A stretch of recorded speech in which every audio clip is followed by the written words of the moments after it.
A Jewish proverb states that if one saves the life of another, he or she saves the entire race. By the same token, if one shames or shreds another of his or her dignity, the entire family is likewise humiliated and disrespected. Hence, this dad and son tag team of Iloilo politicos now face the collective wrath of a formidable foe, 160,000 strong, in this report from PTV correspondent for Police and Military Affairs, Eunice Samonte.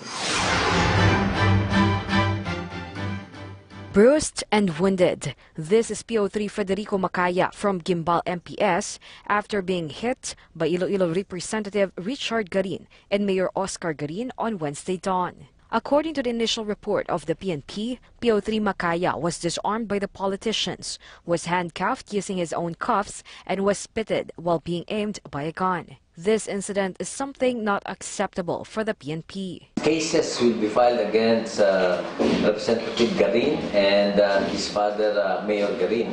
No?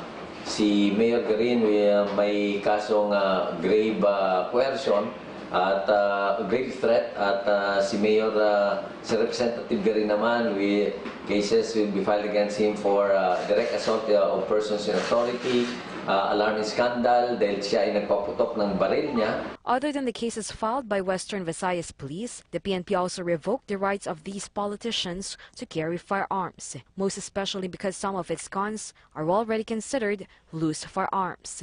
Lahat po ngayon, effective today, the Chief of the Philippine National Police ordered the cancellation of the license to own and possess firearms of Representative Garin and Mayor Garin. Base po sa records na naitala, na ibinigay po sa amin ng Chief of Firearms Explosive Office, si Representative Garin, no? Ay may 11 firearms. Ang 5 po noon ay ay expired na. Si Mayor Garin naman ay meron siyang 8 registered firearms under his name. At 3 po doon ay expired na rin yung licenses. Meanwhile, the Chief of Police was also relieved and now being investigated on why he did not act immediately to defend his men. Wala siyang ginawa. He should have arrested immediately the mayor and the congressman.